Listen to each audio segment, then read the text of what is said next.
Welcome to our channel. Railway group డీకి సంబంధించి 08/2024లో రిజల్ట్స్ ఎప్పుడు వస్తాయని చాలామంది అయితే వెయిట్ చేస్తుంటారు.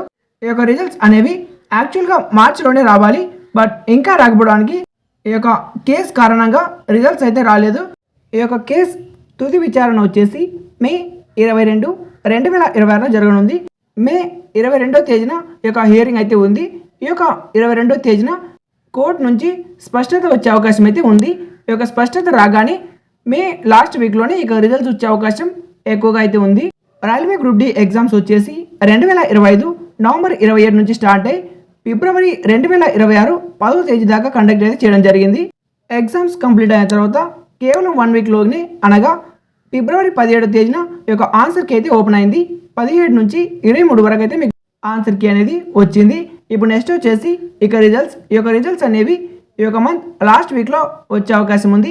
ఈసారి కట్ ఆఫ్స్ వచ్చేసి మనం జోన్ వైజ్గా చూసినట్టయితే కోల్కతాకి అయితే కొంచెం కట్ ఆఫ్ ఎక్కువగా ఉండే అవకాశం అయితే ఉంది. మెయిన్లీ ఎక్కువ మంది తెలుగు స్టేట్స్ వాళ్ళు సికింద్రాబాద్కి అప్లై చేస్తారు కాబట్టి అందులో కేటగిరీ వైజ్గా చూసినట్టయితే యూఆర్కి 65 to 71, ఓబీసీకి 61 to 68, ఈడబ్ల్యూఎస్కి 63 to 70, ఎస్సీకి 56 to 63, ఎస్టీకి 52 to 60. కట్ ఆఫ్ అనేది కేటగిరీ అలాగే జోన్ వైజ్గా ఆ విధంగా నెక్స్ట్ వచ్చేసి పోస్ట్ వైజ్గా కూడా ఉంటుంది.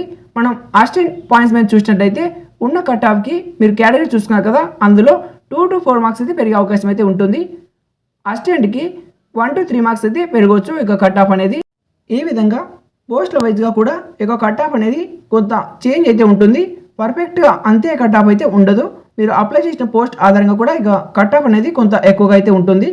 వీడియో నచ్చితే ఒక లైక్ చేసి ఛానల్ని కొత్తగా విజిట్ అయినట్టయితే వెంటనే ఛానల్ సబ్స్క్రైబ్ చేయండి.